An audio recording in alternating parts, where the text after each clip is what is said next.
জয় গুরু জয় মা। লেখিকা শ্রীমতী ঝুরন লায়েকের কলমে জগৎজননী মা সুধাংশুবালা। দ্বিতীয় পর্ব।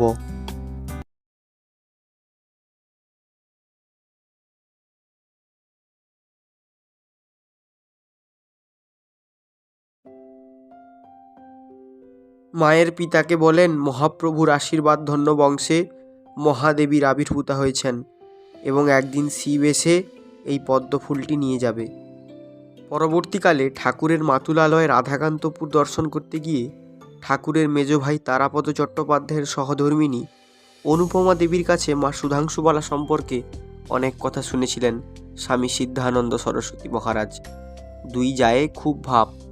দুপুরে খাওয়া দাওয়ার পর তাহারা তাস খেলিতেন। একদিন হঠাৎ পদ্মগন্ধ পাইয়া অনুপমা দেবী উৎসুক হইয়া পড়িলেন এই পদ্মগন্ধ কোথা হইতে আসিতেছে তাহা জানিবার জন্য। সুধাংশু মা পরিদেহ বস্ত্রের অঞ্চল ঝাড়া দিয়া বলিলেন, দেখো গন্ধ কোত্থেকে আসছে। অনুপমা দেবী আশ্চর্যান্বিত হইলেন, এ যে তার বড়জার অঙ্গগন্ধ। ঠাকুরের পিতা ভুবনমোহনের অনুপস্থিতিতে কুতুবপুরের বাড়িতে আগুন লাগলে লেলিহান অগ্নশিখার মধ্যে প্রবেশ ও নির্গমনকালে আলুলায়াতাকেশা রক্তবর্ণা সুধাংশুবালাকে চতুর্ভুজা মূর্তিতে দর্শন করেছিলেন ঠাকুরের ছোট ভাই রামপদ। পরবর্তীকালে স্মৃতিচারণ করতে গিয়ে রামানন্দ ব্রহ্মচারী রূপে তিনি ডায়েরিতে লেখেন,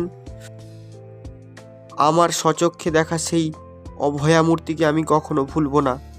চক্ষের নিমেষে সেই চতুর্ভুজা দেবী দ্বিভুজা হয়ে আমার মুখে জলের গেলাস তুলে ধরেন। আর একদিনের ঘটনা, ঠাকুরের মেজ ভাই তারাপদর বিয়ে উপলক্ষে ছোট দেওয়ার রামপদকে নিয়ে রাধাকান্তপুরে যাত্রা করেন মা সুধাংশুবালা। গাড়ির চাকায় তেল না থাকায় গাড়ি টানতে খুব কষ্ট হচ্ছে গরুর। সেটা কেউ না বুঝলেও মা বুঝতে পারেন। করুণাময়ীর মায়ের জীব দুঃখ কাতরতা প্রকাশিত হয়েছে রামানন্দ ব্রহ্মচারীর স্মৃতিচারণে। বৌদির কোমল কোলে মাথা রেখে শুয়েছিলাম। দেখলাম তিনি কাঁদছেন আর আঁচল দিয়ে চোখ মুছছেন।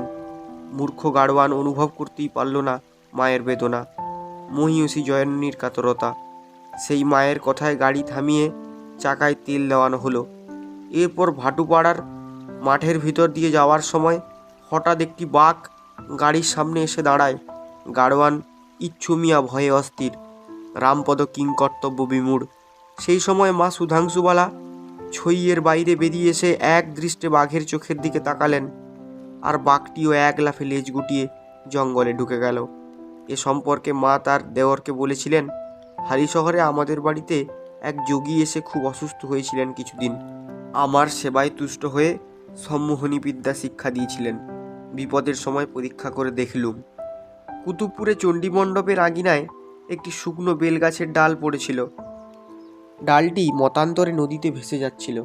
নদীর থেকে স্নান করে বাড়ি আসবার সময় পথে মা সেই শুকনো ডালটি মাটিতে পুঁতে দিয়ে জল দিলেন। মহামায়ার হাতের ছোঁয়ায় মৃত ডালে জীবন এলো।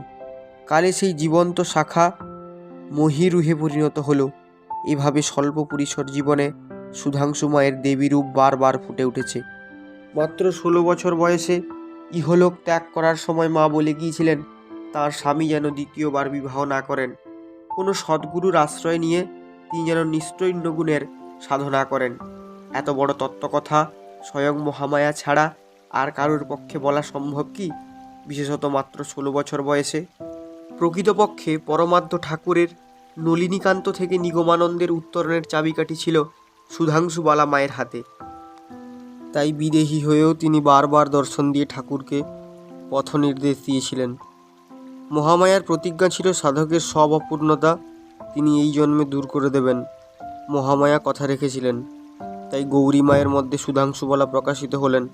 সাধকের সকল অপূর্ণতা পূর্ণ হল।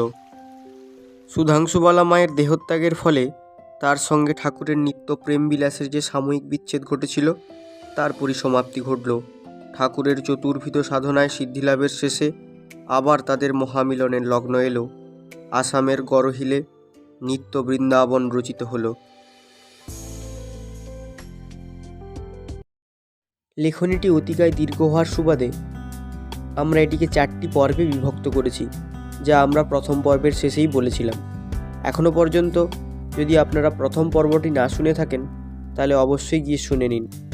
ডেসক্রিপশানে লিঙ্ক দেওয়া রয়েছে। আর যদি এখনও চ্যানেলটিকে সাবস্ক্রাইব না করে থাকেন তো দয়া করে চ্যানেলটি সাবস্ক্রাইব করুন এবং আপনাদের মতামত কমেন্ট বক্সে অবশ্যই জানাবেন। জয় গুরু জয় মা সম্ভাষণ জানিয়ে আজকের পর্ব এখানেই শেষ করছি। জয় গুরু জয় মা।